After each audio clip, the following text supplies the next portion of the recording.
ரயில் கட்டண உயர்வு அமலாகியிருக்கும் நிலையில் எவ்வளவு கட்டணம் உயர்ந்துள்ளது என்பதை வரைகலை மூலம் விளக்குகிறார் சிறப்பு செய்தியாளர் அபிநயா. உயர்த்தப்பட்ட ரயில் கட்டணம் அமலுக்கு வரவுள்ள நிலையில இந்த கட்டணம் உத்தேசமாக எவ்வளவு உயர்வதற்கு வாய்ப்பு இருக்கு அப்படின்றத முக்கியமான வழித்தடங்கள், தமிழ்நாட்டில் இருக்கிற முக்கியமான ரயில் வழித்தடங்கள்ல எவ்வளவு அந்த உயர்வு இருக்கும் என்பதை நம்ம பார்க்கலாம். குறிப்பாக நம்ம பார்க்கக்கூடிய அந்த வழித்தடங்கள் இதெல்லாம் தான். சென்னையிலிருந்து மதுரைக்கு இப்போ இருக்கக்கூடிய கட்டணம் 330 ரூபாயாக இருக்கு. அது 340 ரூபாயாக உயர்வதற்கு வாய்ப்பு இருக்கு. சென்னையிலிருந்து திருச்சிக்கு போற அந்த கட்டணம் 255 ரூபாயிலிருந்து 262 ரூபாயாக உயர்வதற்கு வாய்ப்பு இருக்கு. சென்னையிலிருந்து நெல்லைக்கு 405 ரூபாய் என்பதாக இருக்கக்கூடிய கட்டணம் 418 ரூபாயாக உயர்வதற்கு வாய்ப்பு இருக்கு. அதே மாதிரி சென்னை டு நாகர்கோவில் 430 445 ரூபாயாக உயர்வதற்கு வாய்ப்பு இருக்கு. அதே மாதிரி சென்னையிலிருந்து கன்னியாகுமரிக்கு 440 ரூபாயாக இருக்கிற கட்டணம் 455 ரூபாயாகவும், சென்னையிலிருந்து சேலத்திற்கு 265 ரூபாயாக இருக்கிற கட்டணம் உத்தேசமாக 273 ரூபாயாக உயர்வதற்கு வாய்ப்பு இருக்கு. அதே மாதிரி தான் சென்னையிலிருந்து கோவைக்கும் 330 340 ரூபாயாகவும், அதே மாதிரி சென்னையிலிருந்து ஈரோட்டுக்கு 280 ரூபாய் என்பது 288 ரூபாயாக உயர்வதற்கு வாய்ப்பு இருக்கு அப்படின்னு சொல்லப்படுது. அதே மாதிரி மற்ற மாநிலங்களான சென்னையிலிருந்து டெல்லிக்கு 845 ரூபாயாக இருக்கிற கட்டணம் 890 ரூபாயாகவும், சென்னையிலிருந்து மும்பைக்கு 605 ரூபாயிலிருந்து 631 ரூபாயாக உயர்வதற்கு வாய்ப்பு இருப்பதாக சொல்லப்படுது. இந்த கட்டண உயர்வை எல்லாம் நாம கணிச்சிருக்கிறது சாதாரண படுக்கை வசதி கொண்ட ரயில் பெட்டிகளுக்கான கட்டணம் தான். எந்தெந்த கட்டணத்துல எல்லாம் மாற்றம் இல்லை அப்படின்னு பார்த்தோம்னா 215 கிலோமீட்டருக்கு உள்ள பயணம் செய்யறதுல அதுல எந்த விதமான மாற்றமும் இல்லை. அதற்கு பிறகுதான் கிலோமீட்டருக்கு 1 பைசா 2 பைசா என்ற வகையில் அந்த உயர்வு என்பது அமலாகும்னு சொல்லப்பட்டிருக்கு. புறநகர் மின்சார ரயில்களோட கட்டணத்துல எந்த விதமான மாற்றமும் இல்லை. அதே மாதிரி மாதாந்திர சீசன் கட்டணம் அதுலயும் எந்த விதமான மாற்றமும் இல்லை. ரயில்வேயை பொறுத்த வரைக்கும் அதுல பணியாளர்களோட எண்ணிக்கை அதிகரிப்பதன் காரணமாக கூடுதல் செலவினம் தேவைப்படுகிறது அப்படின்ற அடிப்படையில தான் இந்த உயர்வு அமலாக்கப்படுது அப்படின்னு சொல்லப்படுது. இந்த கட்டண உயர்வு மூலமாக ஆண்டுக்கு 600 கோடி ரூபாய் லாபம் இந்திய ரயில்வேக்கு கிடைக்கும் அப்படின்னு சொல்லப்பட்டிருக்கு. தமிழ்நாட்டில் வாக்காளர் பட்டியல் சிறப்பு தீவிர திருத்த படிவத்தில் முறையான விவரங்களை தெரிவிக்காத சுமார் 10 லட்சம் வாக்காளர்களுக்கு நோட்டீஸ் அனுப்பும் பணியை தேர்தல் ஆணையம் தொடங்கியிருக்கிறது.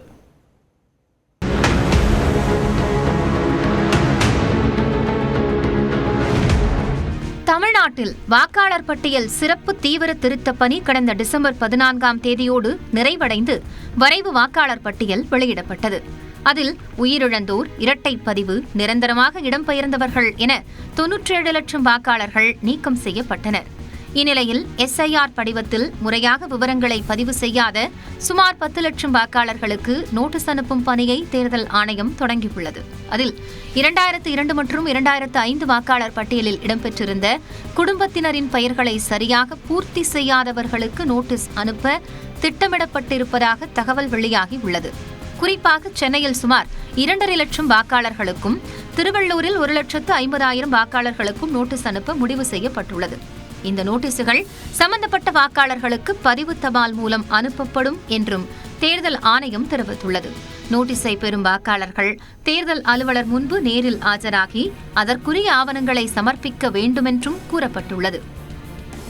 மேலும் வெறும் ஆதார் அட்டையை மட்டுமே ஆவணமாக கொடுத்தால் ஏற்றுக்கொள்ள முடியாது என கூறியுள்ள தேர்தல் ஆணையம் என்னென்ன ஆவணங்களை தர வேண்டும் என்றும் பட்டியலிட்டுள்ளது. அதன்படி மத்திய மாநில அரசு, பொதுத்துறை நிறுவனங்களில் பணியாற்றும் ஊழியர்கள் தங்களின் அடையாள அட்டையை காண்பிக்கலாம் என கூறப்பட்டுள்ளது.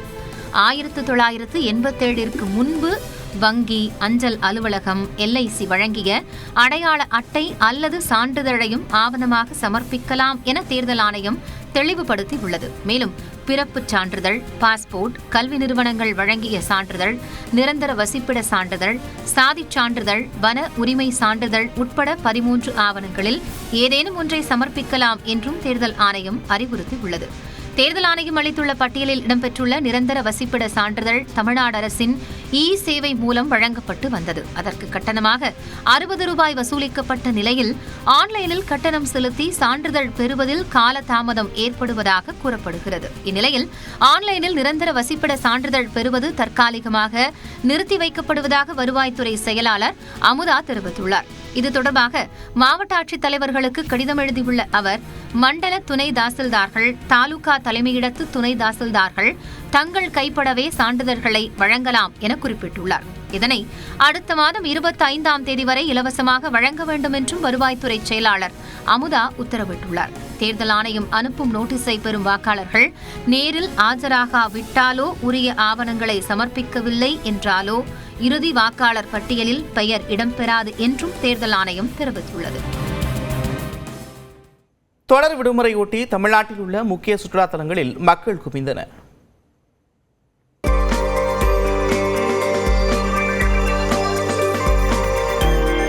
அரையாண்டு தேர்வு விடுமுறை காரணமாக கொடைக்கானலில் குவிந்த சுற்றுலா பயணிகள் அங்கு நிலவும் கொடுமையான சூழலில் குதூகலித்தனர். படகு சவாரி செய்தும் பில்லர் ராக், குணா குகை, பைன் மரச்சோலையில் திரண்டு செல்ஃபி எடுத்து மகிழ்ந்தனர். போக்குவரத்து நெரிசல் அதிகமாக இருந்தது.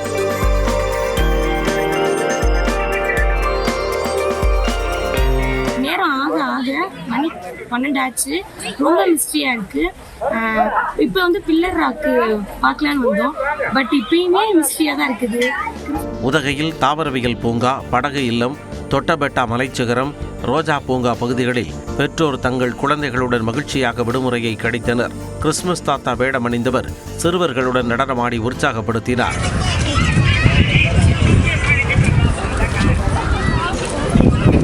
சேலம் ஏற்காடு சுற்றுலா பயணிகளின் வருகையால் கடை கட்டியது. அண்ணா பூங்கா, ஏரி பூங்கா, ரோஜா தோட்டம், பொட்டானிக்கல் கார்டன் உள்ளிட்ட இடங்களை அவர்கள் கண்டு ரசித்தனர்.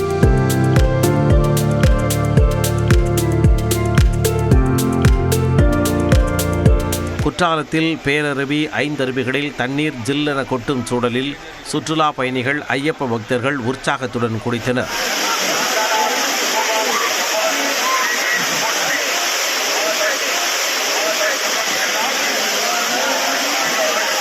வருஷம் வரும்போது நாங்கள் குற்றாலம் வந்துட்டு தான் போவோம். கூட்டம் அன்றைக்கி அதிகமாக இருந்தாலும் தண்ணி நல்லா இருக்குது, குளிர் கொஞ்சம் அதிகமாக இருக்குது. சபரிமலையில் எப்படி இருந்தாலும் நான் இங்கே கூட்டம் வரும்போது ஐயப்ப சாமியால் நிறைய வந்திருக்காங்க. கன்னியாகுமரி மாவட்டம் திருப்பரப்பு அருவியில் பேரிரைச்சலுடன் அருவியில் இருந்து விழுந்த தண்ணீரில் ஆனந்தமாக குளித்து மகிழ்ந்தனர்.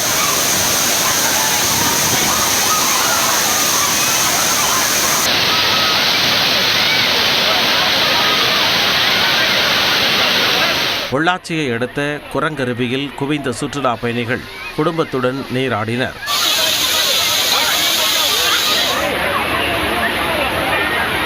நாங்கள் கிறிஸ்மஸ் லீவுக்காக வந்தோம்.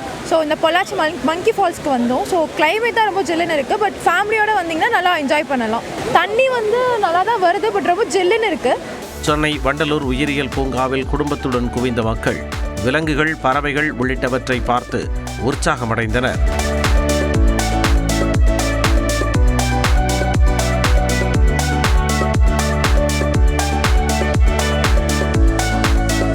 நார்மல் டேஸாக இன்றைக்கி கொஞ்சம் க்ரௌடு கொஞ்சம் அதிகமாக தான் சார் இருக்குது. என்னோட ஃபஸ்ட்டு சன் ஆக்சுவலாக இவர் ஃபஸ்ட் டைம் வராரு. இவருக்காக தான் இன்றைக்கி வந்தது. இங்கே சென்னை மெரினாவிலும் மக்கள் கூட்டம் அதிகமாக காணப்பட்டது. இதனால் காமராஜர் சாலையில் கடும் போக்குவரத்து நெரிசல் ஏற்பட்டது.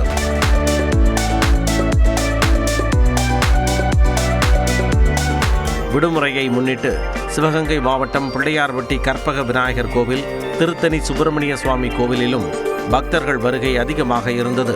அவர்கள் வரிசையில் காத்திருந்து தரிசனம் செய்தனர். தொடர்ந்து 1 நிமிட செய்திகளை பார்க்கலாம்.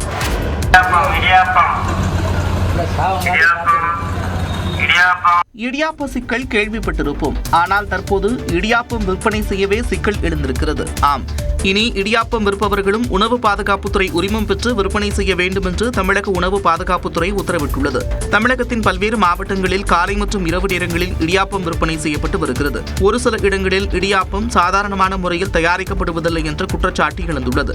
இதனால் இடியாப்பம் விற்பவர்கள் உணவு பாதுகாப்புத்துறை உரிமத்தை முறையாக பெற வேண்டும் என்று தெரிவிக்கப்பட்டுள்ளது. சைக்கிள் மற்றும் இருசக்கர வாகனங்களில் இடியாப்பம் விற்பவர்கள் உணவு பாதுகாப்புத்துறை வழிகாட்டுதலின்படி தயாரிக்க வேண்டும் என்றும், காய்ச்சல், நோய் தொற்று பாதிப்பு இருப்பவர்கள் இந்த விற்பனை ஈடுபட வேண்டாம் என்றும் அறிவுறுத்தப்பட்டுள்ளது. உணவு பாதுகாப்பு உரிமத்தை ஆன்லைனில் இலவசமாக பெற்றுக் கொள்ளலாம் என்று தெரிவித்துள்ள உணவு பாதுகாப்புத்துறை உரிமத்தை ஆண்டிற்கு ஒரு முறை புதுப்பிக்க வேண்டும் என்றும் உத்தரவிட்டுள்ளது.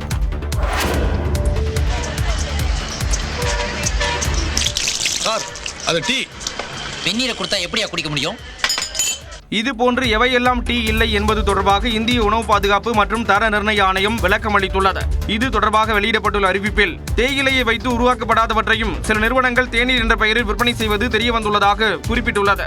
கிரீன் டீ, இன்ஸ்டன்ட் டீ உள்ளிட்டவற்றில் தேயிலை இருப்பதால் அவற்றையே தேநீர் என்று குறிப்பிட வேண்டும் என்றும், ஹெர்பல் டீ, ரூய்போஸ் டீ உள்ளிட்ட பெயர்களில் விற்பனை செய்யப்படும் பொருட்களில் தேயிலை சேர்க்கப்படவில்லை என்பதால் அதனை தேநீர் என அழைக்கக்கூடாது என்றும் தெரிவிக்கப்பட்டுள்ளது.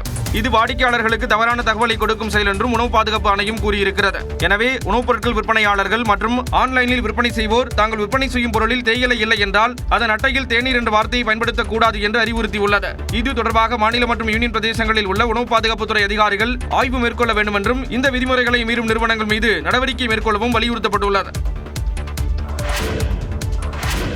சிறுபான்மையினர் மீது தாக்குதல் என்பதை நல்லிணக்கத்தை விரும்பும் நாட்டு மக்கள் எவராலும் ஏற்க முடியாது என முதலமைச்சர் ஸ்டாலின் தெரிவித்துள்ளார். இது தொடர்பாக எக்ஸ் பக்கத்தில் பதிவிட்டுள்ள அவர், சிறுபான்மையினர் அச்சமின்றி வாழ துணை இருப்பதில்தான் பெரும்பான்மையினரின் பலமும் குணமும் இருப்பதாக கூறியுள்ளார். பாஜக அரசு பொறுப்பேற்ற பிறகு சிறுபான்மையினருக்கு எதிரான வெறுப்பு பேச்சுகள் 74% அதிகரித்திருக்கும் புள்ளி விவரத்தை சுட்டிக்காட்டியுள்ள முதலமைச்சர், நாட்டு மக்களை பிளவுபடுத்தி குளிர்காய நினைக்கும் கலவர கும்பல்களை இரும்பு கரம் கொண்டு அடக்கிட வேண்டியது நம் அனைவரது கடமை என தெரிவித்துள்ளார். அதேபோல கிறிஸ்துமஸ் கொண்டாட்டங்களின் போது நடைபெற்ற வன்முறை சம்பவங்களுக்கு தமிழ்நாடு காங்கிரஸ் கமிட்டி தலைவர் செல்வ பெருந்தகை கண்டனம் தெரிவித்துள்ளார்.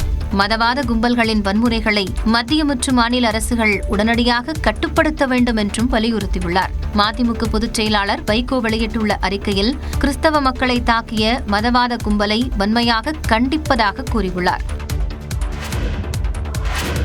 தேர்தல் நெருங்கும் சூழலில் அதிமுக தேர்தல் அறிக்கை தயாரிப்பு குழுவை எடப்பாடி பழனிசாமி அறிவித்துள்ளார். 2026 சட்டப்பேரவை தேர்தல் பணிகளை அரசியல் கட்சிகள் தீவிரப்படுத்தியுள்ளன. அந்த வகையில் மக்களுக்கான திட்டங்களுடன் தேர்தல் அறிக்கை தயாரிக்க 10 பேர் கொண்ட குழுவை அதிமுக பொதுச் செயலாளர் எடப்பாடி பழனிசாமி அமைத்துள்ளார். அதன்படி முன்னாள் அமைச்சர்கள் நத்தம் விஸ்வநாதன், பொன்னையன், பொள்ளாச்சி ஜெயராமன், ஜெயக்குமார், சி.வி. சண்முகம் ஆகியோரும், முன்னாள் அமைச்சர்கள் செம்மலை, வளர்மதி, OS மணியன், RB உதயகுமார், வைகை செல்வன் ஆகியோரும் அதிமுக தேர்தல் அறிக்கை தயாரிப்பு குழுவில் இடம்பெற்றுள்ளனர். இக்குழுவினர் தமிழ்நாடு முழுவதும் சுற்றுப்பயணம் மேற்கொண்டு பல்வேறு தரப்பட்ட மக்களின் கருத்துக்களை கேட்டறிந்து அதன் அடிப்படையில் தேர்தல் அறிக்கை தயாரிப்பார்கள் என எடப்பாடி பழனிசாமி தெரிவித்துள்ளார். மேலும் சுற்றுப்பயண திட்டம் விரைவில் வெளியிடப்படும் என்றும் கூறியுள்ளார்.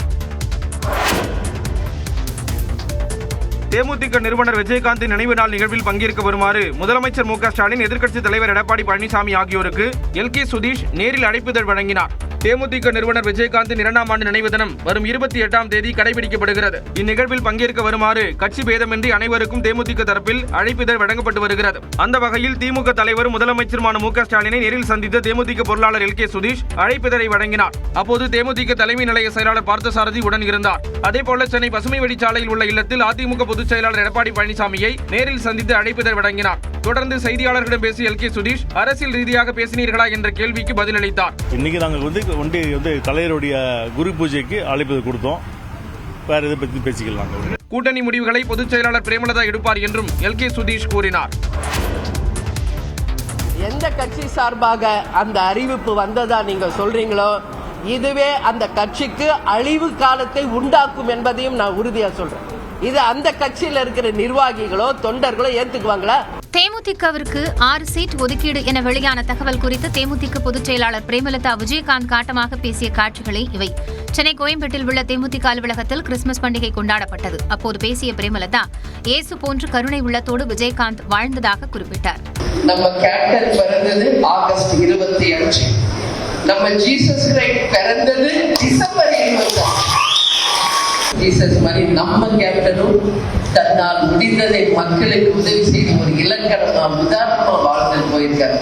தொடர்ந்து செய்தியாளர்களை சந்தித்த அவர், ஜனவரி 9ஆம் தேதி நடக்கும் தேமுதிக மாநாட்டில் கூட்டணி குறித்து அறிவிக்கப்படும் என்றார்.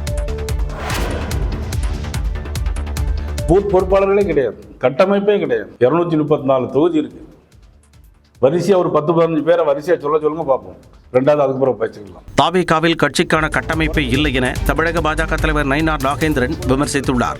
கிருஷ்ணகிரியில் செய்தியாளர்களிடம் பேசிய அவர், விஜய் எது வேண்டுமானாலும் பேச, இது சினிமா அல்ல என்று கூறியவர், திமுகவுக்கு எதிராக உள்ள கட்சிகள் தேசிய ஜனநாயக கூட்டணியில் இணைய வேண்டும் என்றும் அழைப்பு விடுத்தார். இந்தியாவே நான் நாளைக்கு ஆண்டு பிடிச்சிருவேன் அப்படின்னு சொல்லலாம். இது மாதிரி சொல்லிவிட்டு அது பாட்டு கிடக்கு. தம்பி விஜயை சொல்லிக்கிட்டே இருக்காரு. இது சினிமா இல்லை. OPS-ம் தினகரனும் தேசிய ஜனநாயக கூட்டணியில் இருந்து வெளியேறிய நிலையில் அரசியலில் 3 மாதங்களில் எதுவும் நடக்கலாம் என்று கூறினார். ஜனவரி, பிப்ரவரி, மார்ச் முழுசாக 3 மாதம் இருக்கு. 24 மணி நேரத்துக்கு முன்னால் கூட பல மாறுதல்கள் வருவதற்கு அரசியலில் வாய்ப்புகள் இருக்குது. பொங்கல் பண்டிகைக்கு பிறகு தேசிய ஜனநாயக கூட்டணியில் பல கட்சிகள் இணையும் என்றும் தெரிவித்தார். தாவேக தலைவர் விஜயின் வாகனத்தை மறித்த பெண் நிர்வாகி அஜிதா தூக்கு மாத்திரை சாப்பிட்டு தற்கொலை முயற்சியில் ஈடுபட்டுள்ளார். தூத்துக்குடியைச் சேர்ந்த தாவேக நிர்வாகி அஜிதா ஆக்னல் தனக்கு மாவட்ட அளவில் பொறுப்பு கிடைக்காததால் கடந்த 3 நாட்களுக்கு முன்பு சென்னை பனையூரில் உள்ள தாவேக அலுவலகத்திற்கு சென்று முறையிட்டார். விஜயின் வாகனத்தை ஆதரவாளர்களுடன் அவர் மறித்ததால் பரபரப்பு ஏற்பட்டது. தொடர்ந்து தர்ணாவிலும் ஈடுபட்ட அஜிதா இறுதியில் கட்சி தலைமையின் மீது நம்பிக்கை இருப்பதாக கூறிவிட்டு சென்றார். இதையடுத்து கடந்த 2 நாட்களாக அஜிதா கடும் மன அழுத்தத்தில் இருந்ததாக கூறப்படுகிறது. இந்நிலையில் திடீரென தூத்துக்குடியில் உள்ள தனியார் மருத்துவமனையில் அஜிதா அனுமதிக்கப்பட்டார்.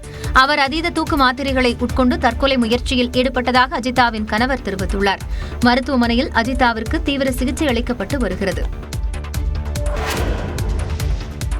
தூத்துக்குடி தாவேகா நிர்வாகி அஜிதாவை தொடர்ந்து திருவள்ளூரில் மற்றொரு தாவேகா நிர்வாகி தற்கொலை முயற்சியில் ஈடுபட்டது கட்சிக்குள் பரபரப்பை ஏற்படுத்தியுள்ளது.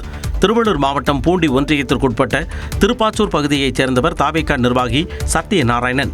இவர் கிறிஸ்துமஸ், ஆங்கில புத்தாண்டு மற்றும் பண்டிகைகளை முன்னிட்டு திருப்பாச்சூர் கிடைப்பகுதியில் வாழ்த்து பேனர் வைத்துள்ளார். இந்த பேனரில் தாவேகா பூண்டி ஒன்றிய செயலாளர் விஜய் பிரபு என்பவரின் புகைப்படம் இல்லாததால் அவர் சத்யநாராயணனை தொடர்பு கொண்டு மிரட்டியதாக கூறப்படுகிறது.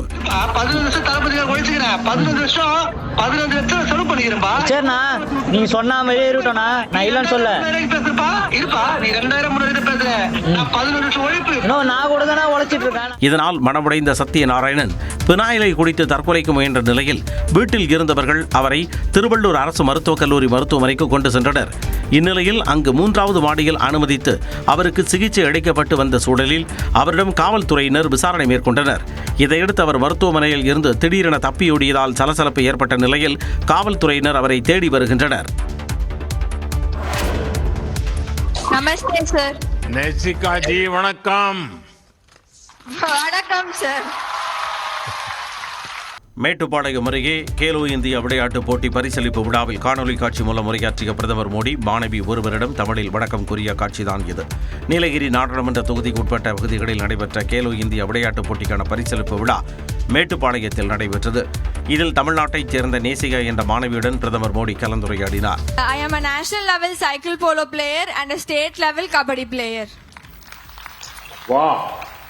Sir, sports will never disturb my academics, sir.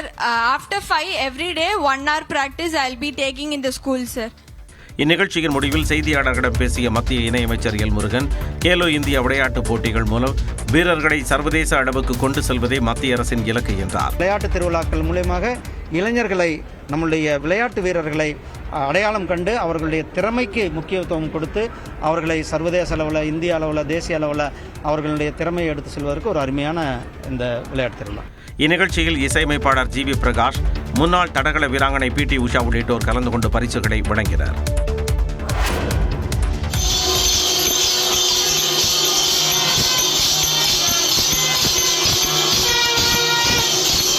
Chidambaram Natarajar கோவிலில் ஆருத்ரா தரிசன விழா கொடியேற்றத்துடன் தொடங்கியது. உலக பிரசித்தி பெற்ற சிதம்பரம் நடராஜர் கோவிலில் மார்கழி மாத ஆருத்ரா தரிசன விழா தொடக்கத்தையொட்டி காலையில் சிறப்பு பூஜைகள் நடந்தன. கோவிலில் நடராஜர் சன்னதிக்கு எதிரே உள்ள கொடிமரத்தில் வேத மந்திரங்கள் முழங்க மேளதாள வாத்திய கருவிகள் இசைக்க கொடியேற்றப்பட்டது.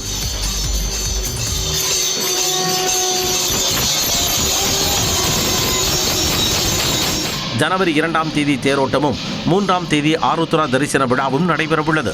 இதையொட்டி ஜனவரி 3ஆம் தேதி கடலூர் மாவட்டத்திற்கு உள்ளூர் விடுமுறை அளித்துள்ள ஆட்சியர் சிபி ஆதித்யா செந்தில்குமார் இதற்கு ஈடாக பிப்ரவரி மாதம் 14ஆம் தேதி வேலை நாளாக செயல்படும் என தெரிவித்துள்ளார். இதேபோல திருச்சி ஸ்ரீரங்கம் ரங்கநாதர் கோவிலில் வைகுண்ட ஏகாதசி விழா விமர்சையாக நடைபெற்று வருகிறது. பகல் 6ஆம் நாளில் காலை மூலஸ்தானத்தில் உற்சவர் நம்பெருமாள் வெண்பட்டுடன் திருநாராயணன், முத்துக்கொண்டை, மகர கர்ண பத்திரம் உள்ளிட்ட ஆபரணங்களை அணிந்து தங்க பல்லக்கில் எழுந்தருளினார்.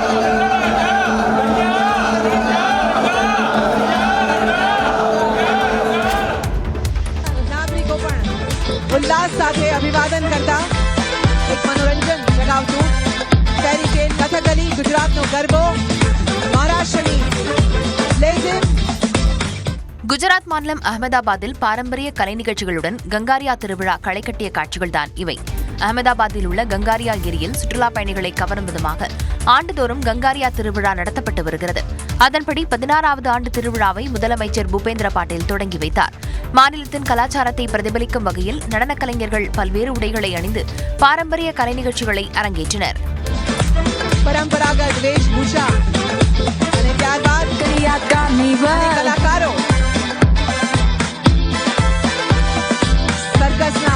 வனவிலங்குகள் மற்றும் கார்ட்டூன் கதாபாத்திரங்களை போன்று வேடமணிந்து ஊர்வலமாக சென்றது காண்போரை கவர்ந்தது. தொடர்ந்து பல்வேறு கருப்பொருளில் நடைபெற்ற ட்ரோன் கண்காட்சி மற்றும் இரவை பகலாக்கும் விதமான லேசர் ஒளி கண்காட்சியை மக்கள் கண்டுகளித்தனர்.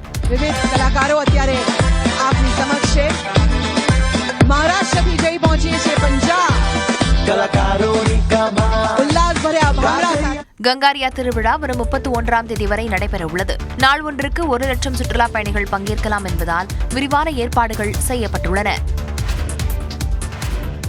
ராணுவ வீரர்கள் இன்ஸ்டாகிராம், யூடியூப், எக்ஸ் வலைதளம் ஆகியவற்றில் செய்திகளை பார்க்க அனுமதி வழங்கப்பட்டுள்ளது.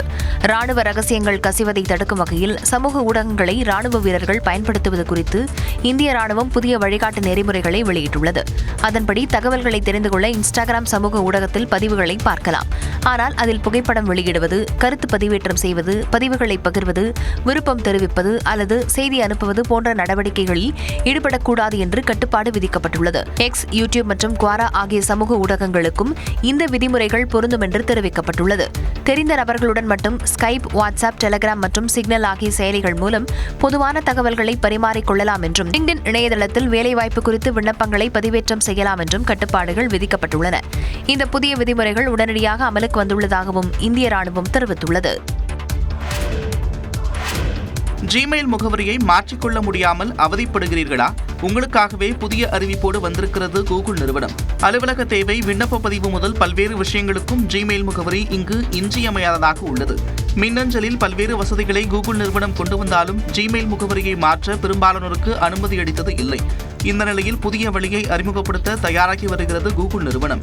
அதன்படி பயனர்கள் தங்கள் கூகுள் கணக்கை அப்படியே வைத்துக்கொண்டு யூசர் நேமில் பழைய ஜிமெயில் முகவரியை மாற்றிவிட்டு புதிய பெயருடன் செயல்படுவதற்கான வசதியை கொண்டு வருகிறது.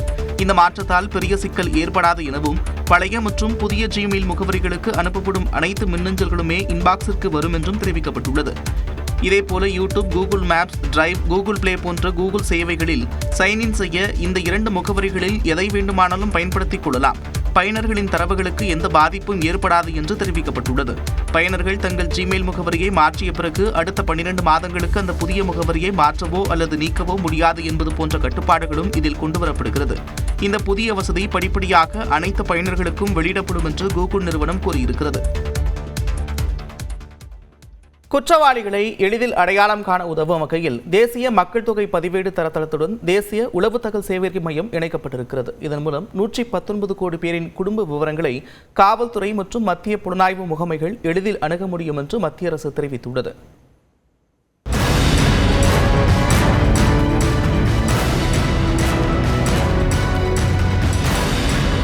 மும்பையில் கடந்த 2008ஆம் ஆண்டு நடைபெற்ற பயங்கரவாத தாக்குதலில் 166 பேர் உயிரிழந்தனர். இதில் அமெரிக்காவைச் சேர்ந்த டேவிட் ஹெட்லி என்பவர் மூலமாக மும்பை பகுதிகளின் வீடியோக்கள் பாகிஸ்தானின் லஷ்கர்-இ-தொய்பா தீவிரவாதிகளுக்கு கிடைத்ததும் அதனை அடிப்படையாக வைத்தே அவர்கள் தாக்குதல் நடத்தியதும் தெரியவந்தது. இதையடுத்து உளவு தகவல்களை சேகரிக்கும் முயற்சியை மத்திய அரசு மேற்கொண்டது.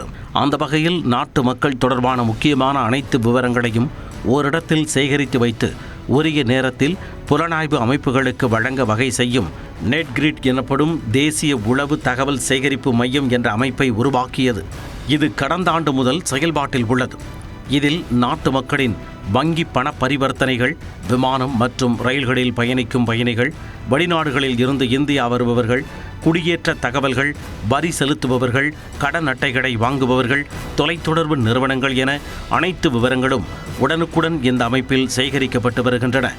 தேவைப்படும் பட்சத்தில் மாநில காவல்துறை, சிபிஐ, அமலாக்கத்துறை, ரா அமைப்பு உள்ளிட்ட புலனாய்வு மற்றும் உளவு நிறுவனங்களுக்கு இந்த தகவல்கள் பகிரப்பட்டு வருகின்றன.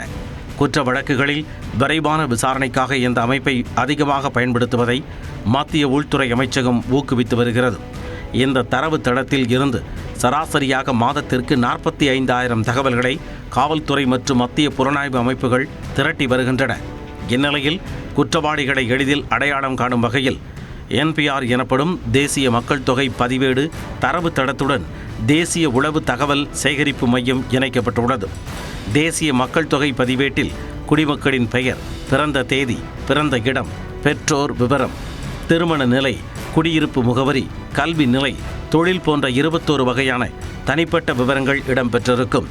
கடந்த 2010ஆம் ஆண்டில்தான் முதலாவதாக தேசிய மக்கள் தொகை பதிவேடு உருவாக்கப்பட்டது. பின்னர் 2015ஆம் ஆண்டில் வீடு வீடாகச் சென்று இந்த தேசிய மக்கள் தொகை பதிவேடு புதுப்பிக்கப்பட்டது. இதில் 119 கோடி நபர்களின் விவரங்கள் இடம்பெற்றுள்ளன. தற்பொழுது இந்த 119 கோடி நபர்களின் விவரங்களையும் காவல்துறையினர் மற்றும் மத்திய புலனாய்வு அமைப்புகள் அணுக அனுமதிக்கப்பட்டுள்ளது. இதன் மூலம் சந்தேகத்திற்குரிய நபர் பற்றிய தகவல்களை விசாரணை அமைப்பினர் எளிதில் பெற முடியும். காவல்துறையினரும் மத்திய புலனாய்வு முகமைகளும் முதல் தகவல் அறிக்கை கூட பதிவு செய்யாமலேயே ஒரு குடிமகனை பற்றிய அனைத்து வகையான தரவுகளையும் அணுக முடியும் என்பதால் குடிமக்களின் தனியுரிமை மற்றும் தரவு பாதுகாப்பு குறித்த கவலைகளை எழுப்பியுள்ளது. ஆனால் காவல்துறை அல்லது புலனாய்வு அமைப்புகளால் கோரப்படும் தகவலின் நோக்கம் குறிப்பிடப்பட வேண்டும் என்றும் மூத்த காவல்துறை அதிகாரிகள் அதனை கண்காணிப்பார்கள் என்றும் மத்திய அரசு அதிகாரிகள் தெரிவித்துள்ளனர்.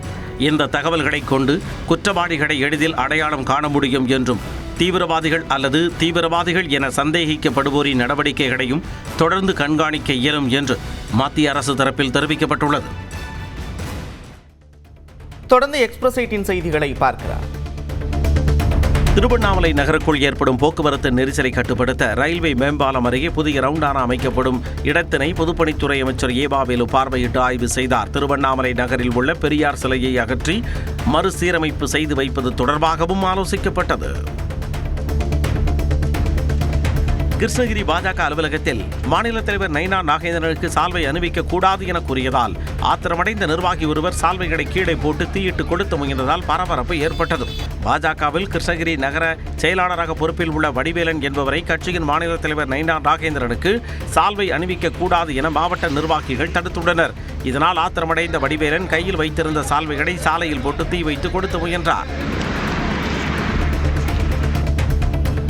திருப்பூர் மாவட்டம் பல்லடம் பேருந்து நிலையத்தில் ஓடி ஓடி பேருந்தை மறித்து நாம் தமிழர் கட்சியினர் ஸ்டிக்கர் ஒட்டியதால் பரபரப்பு ஏற்பட்டது. தமிழக அரசு பேருந்துகளில் தமிழ்நாடு என்ற பெயர் இல்லை என்றும் அரசு போக்குவரத்து கழகம் என்பது மட்டுமே இருப்பதாக கூறி நாம் தமிழர் கட்சி நிர்வாகிகள் ஸ்டிக்கர் ஒட்டும் போராட்டத்தில் ஈடுபட்டனர். தமிழ்நாடு என்று அச்சடிக்கப்பட்ட ஸ்டிக்கர்களை பேருந்துகளில் ஒட்டி முழக்கம் எழுப்பியதால் பரபரப்பு ஏற்பட்டது.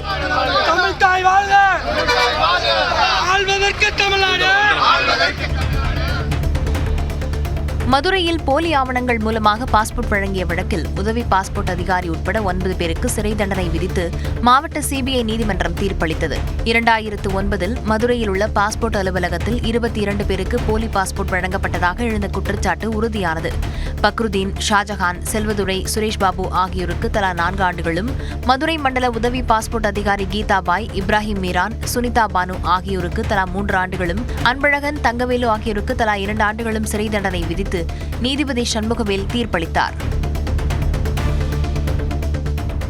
நாகை அருகே கீழ்வேளூர் பகுதியில் இரவில் 8 பேரை தெருநாய் கடித்த சிசிடிவி காட்சி வெளியாகியுள்ளது. கடைத்தெருவில் சுற்றித் திரிந்த நாய் ஒன்று சாலையில் சென்றவர்களை திடீரென பாய்ந்து கடித்து குதறியது.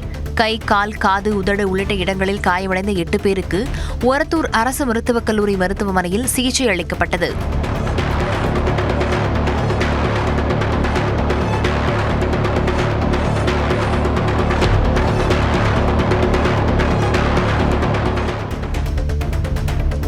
துறைப்பாக்கத்தில் பிசியோதெரபிஸ்ட் படிப்பு படித்துவிட்டு 10 ஆண்டுகளாக பொது மருத்துவம் பார்த்து வந்த போலி மருத்துவர் பிடிபட்டார். ஈஸ்வரன் கோயில் முதல் குறுக்கு தெருவில் வசிக்கும் விஜயகுமார் வீட்டிலேயே கிளினிக் மற்றும் ஹோம் விசிட் சர்வீஸ் என்ற மருத்துவமனையை நடத்தி வந்துள்ளார். புகாரின் அடிப்படையில் அவரது கிளினிக்கில் மருத்துவ இணை இயக்குநர் ரமா மீனாட்சி ஆய்வு செய்தபோது அவர் முறையாக மருத்துவம் பயிலாமல் மருத்துவ சிகிச்சை மேற்கொண்டது உறுதியானதால் அவரை காவல்துறையினர் கைது செய்து சிறையில் அடைத்தனர். கிருஷ்ணகிரி மாவட்டம் காவேரிப்பட்டினத்தில் தனியார் பேக்கரியில் கிறிஸ்துமஸ் புத்தாண்டு கொண்டாட்டமாக சிறுவர்கள் கேக் தயாரிக்கும் போட்டி நடத்தப்பட்டது. 6 வயது முதல் 12 வயதுக்குட்பட்ட சிறுவர்கள் போட்டியில் கலந்து கொண்டு விதவிதமான கேக்குகளை ஆர்வத்துடன் தயாரித்தனர்.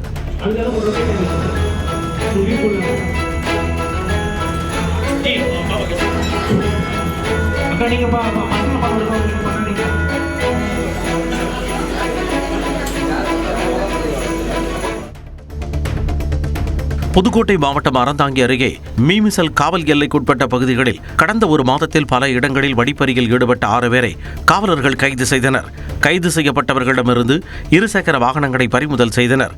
மேலும் திருடிய பணம், நகைகள் குறித்து விசாரித்த நிலையில் திருட்டில் ஈடுபட்ட 6 பேரையும் மணமேல்குடி நீதிமன்றத்தில் ஆஜர்படுத்தி சிறையில் அடைத்தனர். விருதுநகர் மாவட்டம் அருப்புக்கோட்டையில் பள்ளத்தில் பாய்ந்து சிற்றுந்து விபத்துக்குள்ளான நிலையில் 20க்கும் மேற்பட்ட பயணிகள் நல்வாய்ப்பாக உயிர் தப்பினர். அருப்புக்கோட்டை அருகே தொட்டியாங்குளத்தில் இருந்து சுமார் 20க்கும் மேற்பட்ட பயணிகளை ஏற்றுக்கொண்டு சிற்றுந்து ஒன்று அருப்புக்கோட்டை நோக்கி சென்று கொண்டிருந்தது. அப்போது ரயில்வே கிராசிங்கில் பேருந்தை நிறுத்திய போது திடீரென பேருந்து பின்னால் நகர்ந்து சாலையோர பள்ளத்தில் சரிந்தது. நல்வாய்ப்பாக எவ்வித காயமுமின்றி பயணிகள் உயிர் தப்பினர். விருதுநகர் மாவட்டத்தில் பறவைகள் கணக்கெடுப்பு பணியில் ஈடுபட ஆர்வமுள்ள தன்னார்வலர்கள், பள்ளி, கல்லூரி மாணவர்கள், தொண்டு நிறுவனத்தினருக்கு அழைப்பு விடுக்கப்பட்டுள்ளது. இதுகுறித்து அறிக்கை வெளியிட்டுள்ள சிறுவில்லிபுத்தூர் மேகமலை புலிகள் காப்பக துணை இயக்குநர் முருகன், டிசம்பர் 27 மற்றும் 28ஆம் தேதிகளில் நீர்வாழ் பறவைகள் கணக்கெடுப்பு பணிகள் சிறுவில்லிபுத்தூர், கோவிலார் அணை, பெரியார் அணை உள்ளிட்ட 21 இடங்களில் நடைபெறவுள்ளதாக குறிப்பிட்டுள்ளார். மேலும் ஆர்வம் உள்ளவர்கள் 8480548553 என்ற தொலைபேசி எண்களில் தொடர்பு கொண்டு கணக்கெடுப்பில் கலந்து கொள்ள பதிவு செய்து கொள்ளலாம் என தெரிவித்துள்ளார். கிருஷ்ணகிரி மாவட்டம் போச்சம்பட்டியை அடுத்த வெப்பாலம்பட்டியில் கழிவுநீரிலேயே காங்கிரீட் கலவைகளை கொட்டி சாக்கடை அமைக்கப்படுவதாக பொதுமக்கள் குற்றம் சாட்டியுள்ளனர். வெப்பாலம்பட்டி ஊராட்சி அம்பேத்கர் நகரில் கழிவு நீரை வெளியேற்றாமல் காங்கிரீட், சிமெண்ட் கலவைகள் நேரடியாக கொட்டப்படுவதால் கால்வாய் அமைத்தும் பயனில்லை என கிராம மக்கள் தெரிவித்துள்ளனர். எனவே தரமற்ற முறையில் அமைக்கப்பட்ட இந்த கழிவுநீர் கால்வாயை அப்புறப்படுத்தி மீண்டும் தரமான முறையில் கழிவுநீர் கால்வாய் அமைக்க கோரிக்கை விடுத்துள்ளனர். தருமபுரி மாவட்டம் கம்பைநல்லூர் அருகே தாக்குதல் தொடர்பாக வழக்கு பதிவு செய்யாமல் காவல் ஆய்வாளர் பஞ்சாயத்து செய்ததாக மாவட்ட எஸ்பி அலுவலகத்தில் புகார் அளிக்கப்பட்டுள்ளது. நவலை கிராமத்தைச் சேர்ந்த மாதுவின் வீட்டை அவரது தம்பி பெருமாள் விலைக்கு கேட்டு வந்ததாகவும், ஆனால் வீட்டை விற்க மாது மறுத்து வந்ததாகவும் கூறப்படுகிறது.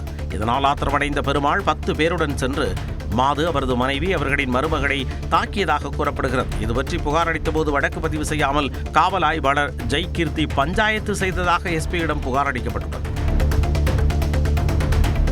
குஜராத்தில் தூக்க கலக்கத்தில் 10வது மாடியிலிருந்து தவறி விழுந்த நபர் ஜன்னல் கம்பியில் கால் சிக்கியதால் உயிர் தப்பினார். கால் வசமாக சிக்கிக் கொண்டதால் கீழே விடாமல் தொங்கிக் கொண்டிருந்தவர் கயிறு உள்ளிட்டவற்றால் கட்டி இழுக்கப்பட்டு பாதுகாப்பாக மீட்கப்பட்டார். அதிர்ச்சியூட்டும் சம்பவத்தின் இந்த வீடியோ தற்போது வெளியாகியுள்ளது.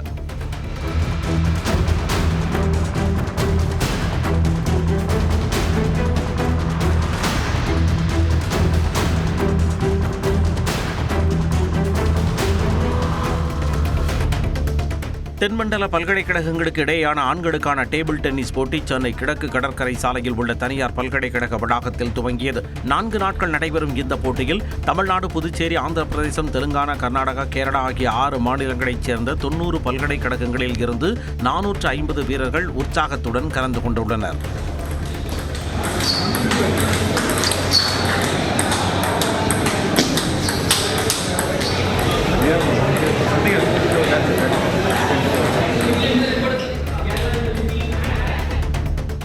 திருப்பதி ஏழுமலையான் கோயிலில் ஸ்ரீவாணி அறக்கட்டளை தரிசன டிக்கெட் விற்பனை நாளை முதல் 3 நாட்களுக்கு தற்காலிகமாக ரத்து செய்யப்பட்டுள்ளது. தொடர் விடுமுறை காரணமாக திருப்பதி ஏழுமலையான் கோயிலில் பக்தர்கள் கூட்டம் அலைமோதி வருகிறது. எனவே கூட்டத்தை கட்டுப்படுத்தும் நோக்கில் நாளை முதல் 3 நாட்களுக்கு ஸ்ரீவாணி அறக்கட்டளை தரிசன டிக்கெட் மூலம் 10,500 ரூபாய் கட்டணத்தில் சாமி தரிசனம் செய்வது தற்காலிகமாக நிறுத்தப்பட்டுள்ளது.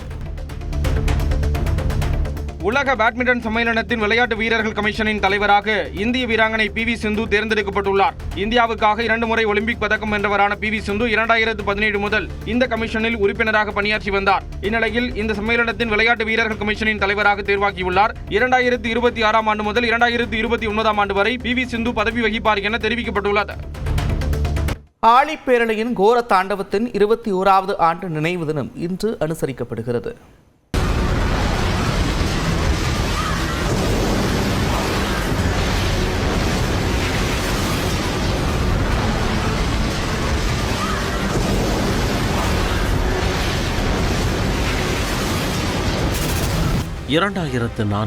டிசம்பர் 26 அன்றைய தினத்திற்கு முன்பு சுனாமி என்னும் வார்த்தையை தமிழக மக்கள் தெரிந்திருக்க வாய்ப்பில்லைதான். எந்நாளும் போன்று அன்றைய நாளும் சூரியன் உதிக்க விடியும் பொழுதே எழுந்தது மரண ஓலம்.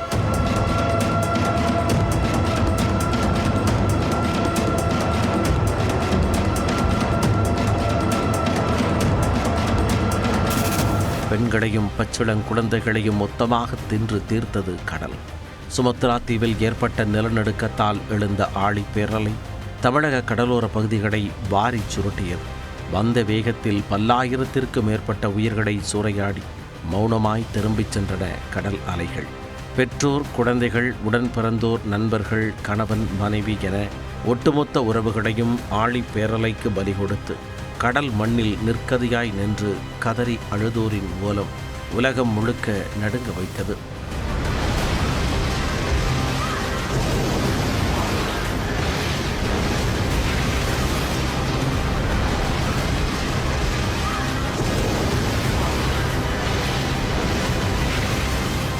கன்னியாகுமரியில் கொடூர அலையில் அகப்பட்டு 21 ஆண்டுகள் ஆனபோதும் அந்த நாள் ஆறாத ரணமாக இன்னமும் உறுத்தி கொண்டிருக்கிறது என உறவுகளை இழந்தோர் கண்ணீர் வடிக்கின்றனர். என் குடும்பத்தில் நிறைய பிள்ளை, ஒரு 30 ஆட்கள், சின்ன பிள்ளை, வாலிய பிள்ளை, கல்யாணம் கட்டி கொடுத்த பிள்ளை, நிறைய பிள்ளைங்க, ஒரு 30 பிள்ளைங்க. அந்த குடும்பமே அழிஞ்சிச்சு, எல்லாம் செத்து போச்சு. இப்போது கூட கடல் என்றால் ஒரு அச்சமான நிலை எங்களுக்கு இருக்கின்றது. கடலிலே ஒரு பேரலை வருகின்றது, ஒரு ஆபத்து வருகின்றது என்றால் அது எங்களை மீண்டும் அச்சப்படுத்துகின்றது. கண்ணுக்கு முன்னாலே எங்கள் உடன்பிறப்புகளையும், பெற்றோர்களையும், எங்களது நண்பர்களையும், குடும்பத்தினர்களையும் நாங்கள் இழந்து தவிப்பது இன்றும் எங்களால் அது தாங்கி இயலவில்லை.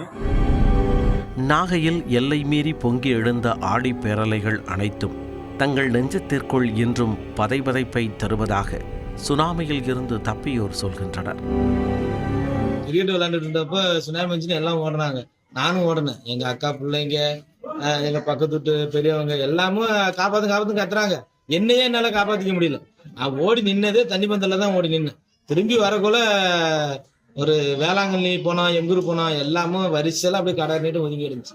எங்க தங்கச்சி ஒண்ணு தண்ணியில போகுது, அண்ணா என்னன்னு கூப்பிடுது. என்னால அதை பிடிக்கல, நான் ஓடியே விட்டேன்.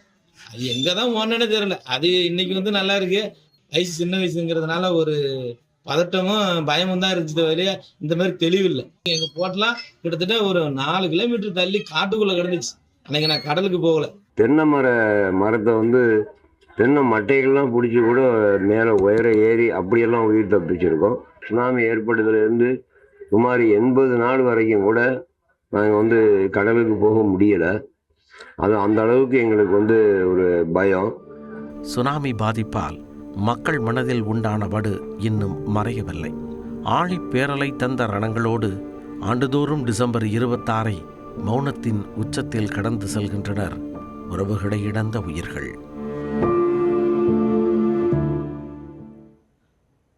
தொடர்ந்து எக்ஸ்பிரஸ் 8 செய்திகளை பார்க்கலாம். நெல்லையில் பொருணை அருங்காட்சியகத்தை நேற்று மட்டும் 7,700 பேர் பார்வையிட்டனர். ரெட்டியார்பட்டி மலைப்பகுதியில் 67 கோடி மதிப்பீட்டில் அமைக்கப்பட்டுள்ள பொருணை அருங்காட்சியகம் கடந்த 23ஆம் தேதி முதல் பொதுமக்கள் பார்வையிட அனுமதிக்கப்படுகின்றனர். நேற்று கிறிஸ்துமஸ் விடுமுறையையொட்டி குடும்பமாக வருகை தந்த பொதுமக்கள் சிவகளை, ஆதிச்சநல்லூர், கொர்க்கை உள்ளிட்ட இடங்களில் மேற்கொள்ளப்பட்ட அகழாய்வில் கண்டெடுக்கப்பட்ட அரிய தொல்பொருட்களை கண்டு வியந்தனர். அருங்காட்சியக கட்டுமானம் நவீன தொழில்நுட்பத்தை கண்டு ஆச்சரியமடைந்தனர். திருவள்ளூர் மாவட்டம் பொன்னேரி நகராட்சியில் போதிய நிதி இல்லை என ஆணையர் தெரிவித்ததால் வாக்குவாதம் ஏற்பட்டது. நகர்மன்ற கூட்டத்தில் மழைநீர் கால்வாய் சீரமைக்க நடவடிக்கை எடுக்கவில்லை, 30க்கும் மேற்பட்ட சாலைகள் சீரமைக்கப்படவில்லை, புதிய பூங்காக்கள் உரிய முறையில் திறக்கப்படவில்லை என உறுப்பினர்கள் அடுக்கடுக்காக குற்றம் சாட்டினர். இதற்கு பதிலளித்த ஆணையர் தனலட்சுமி, நகராட்சி கூட்ட அரங்கில் 11 லட்சம் ரூபாய் மதிப்பில் மைக் செட் அமைப்பதற்கு ஒப்புதல் பெறப்பட்டுள்ளதாக தெரிவித்ததால் உறுப்பினர்கள் அதிருப்தியை வெளிப்படுத்தினர். ஈரோடு மாவட்டம் ஜெயராமபுரத்தில் சுதந்திர போராட்ட வீரர் பொல்லானுக்கு மணிமண்டபம் கட்ட நிலம் கொடுத்தவர்களுக்கு அரசு மானியத்துடன் கூடிய வீடு கட்டிக்கொள்வதற்கான ஆணையை அமைச்சர் முத்துசாமி வழங்கினார். சுதந்திர போராட்ட வீரர் பொல்லானுக்கு சுமார் 10 கோடி ரூபாய் மதிப்பீட்டில் அவரது முழு திருவுருவச் சிலையையும் கூடிய மணிமண்டபத்தை கடந்த மாதம் முதலமைச்சர் மு க ஸ்டாலின் திறந்து வைத்தார். இதனிடையே இந்த மணிமண்டபம் கட்ட இடம் வழங்கிய 6 நபர்களுக்கு அரசு மானியத்துடன் வீடு கட்டிக்கொள்வதற்கான ஆணைகளை மாவட்ட ஆட்சியர் அலுவலகத்தில் அமைச்சர் முத்துசாமி வழங்கினார். புதுக்கோட்டை மாவட்டம் ஆலங்குடி அருகே அரசடிப்பட்டியில் முறையிட்ட மறுகணவை அமைச்சர் மையநாதன் 3 சக்கர வாகனம் வழங்க வழிவகை செய்ததால் மாற்றுத்திறனாளி மிகுந்த மகிழ்ச்சி அடைந்தார். அரசடிப்பட்டி தேவாலயத்தில் கிறிஸ்துமஸ் கொண்டாட்டத்தை முடித்து வெளியே வந்த அமைச்சரிடம் ஒரு காலை முழுவதும் இழந்த மாற்றுத்திறனாளி ஒருவர் தனக்கு அரசு சார்பில் 3 சக்கர வாகனம் வழங்க வேண்டும் என்று கோரிக்கை வைத்தார். உடனடியாக மாவட்ட மாற்றுத்திறனாளிகள் நலத்துறை அதிகாரியை அலைபேசி மூலமாக தொடர்பு கொண்டு பேசிய அமைச்சர் மையநாதன் அவருக்கு உடனே 3 சக்கர வாகனம் வழங்க உத்தரவிட்டார். கிறிஸ்துமஸ் தினத்தன்று கன்னியாகுமரி தேங்காய்பட்டணம் துறைமுகத்திலிருந்து நூற்றுக்கணக்கான இளைஞர்கள் படகுகளில் ஏறி கடலோரங்களில் ஆட்டம் பாட்டத்துடன் கொண்டாட்டத்தில் ஈடுபட்டனர். படகுகளில் ஒலிபெருக்கிகளில் பாடல்கள் ஒலிக்கவிட்டு நண்பர்களுடன் நடனமாடி குதூகலித்தனர்.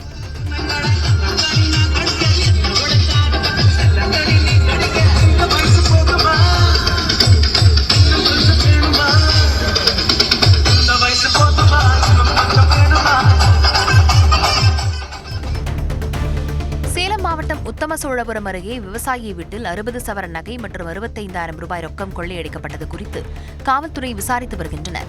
சூளைமேடு பகுதியைச் சேர்ந்த விவசாயி சண்முகம் தனது குடும்பத்துடன் இளம்பிள்ளையில் உள்ள குலதெய்வ கோயிலுக்கு சென்றுவிட்டு வீடு திரும்பிய போது கொள்ளை சம்பவம் குறித்து தெரியவந்தது. மேலும் வீட்டிலிருந்த சிசிடிவி கேமராக்களை திருப்பி வைத்துவிட்டு கைவரிசை காட்டியிருப்பதும் ஹார்ட் டிஸ்கை திருடிச் சென்றிருப்பதும் தெரியவந்துள்ளது. கொடைக்கானல் குப்பம்மாள்பட்டியில் காட்டெருமை தாக்கி பெண் படுகாயமடைந்தார். தனியார் தோட்டத்திற்குள் புகுந்த ஒரு காட்டெருமை விவசாய பணியில் ஈடுபட்டிருந்த சாந்தி என்பவரின் கையில் முட்டி தள்ளியது. அவரது அலறல் சத்தம் கேட்டு அங்கு இருந்தவர்கள் காட்டெருமையை விரட்டி சாந்தியை மீட்டு பாச்சலூர் கிராம மருத்துவமனைக்கு அழைத்து சென்றனர். பலத்த காயமடைந்ததால் மேல் சிகிச்சைக்காக திண்டுக்கல் அரசு மருத்துவமனைக்கு கொண்டு செல்லப்பட்டு சிகிச்சை அளிக்கப்படுகிறது. காஞ்சிபுரத்தில் நடைபெற்று வரும் புத்தக திருவிழாவில் 7வது நாளில் சிறியவர்கள் முதல் பெரியவர்கள் வரை அனைத்து தரப்பினரும் திரளாக கூடி பிடித்தமான நூல்களை ஆர்வமுடன் வாங்கிச் சென்றனர். புத்தக விற்பனையுடன் ஒருபுறம் கலையரங்கில் பள்ளி மாணவ மாணவிகளின் கலை நிகழ்ச்சிகள் சிறப்பாக நடைபெற்றன. மேலும் பழங்கால நாணயங்கள் மற்றும் வெளிநாட்டு நாணயங்களின் கண்காட்சியும் வரவேற்பை பெற்றுள்ளது.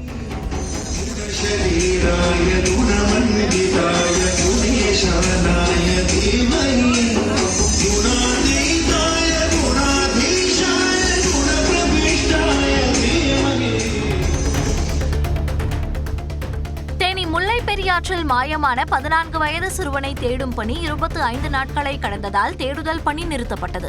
நவம்பர் 29ஆம் தேதி அரண்மனை புதூரில் உள்ள முல்லை பெரியாற்றில் நண்பர்களுடன் குளித்தபோது சிறுவன் அர்ஜுன் நீரில் மூழ்கி மாயமானார். இதையடுத்து கடந்த 25 நாட்களாக தீயணைப்பு மீட்புத் துறையினர், தேசிய பேரிடர் மீட்புப் படை வீரர்கள் தேடியும் சிறுவனின் தடயங்கள் எதுவும் கிடைக்கவில்லை. இதனால் சிறுவனை தேடும் பணி தற்காலிகமாக நிறுத்தப்பட்டுள்ளதாக காவல்துறை தரப்பில் தெரிவிக்கப்பட்டுள்ளது. விருதுநகரில் பாரதியின் பாட்டும் பரதமும் என்ற சாதனை நிகழ்ச்சியில் 147 மாணவிகள் தொடர்ந்து 33 நிமிடங்கள் பரதநாட்டியமாடி அசத்தினர். மகாகவி பாரதியாருக்கு மரியாதை செலுத்தும் வகையில் அவரது வேடம் அணிந்த மாணவர்கள் பாரதியின் பாடல்களை ஒன்றன் பின் ஒன்றாக பாட பரதம் பயின்ற 147 மாணவிகள் தொடர்ந்து 33 நிமிடங்கள் இடைவிடாது அபிநயத்துடன் பரதநாட்டியமாடினர்.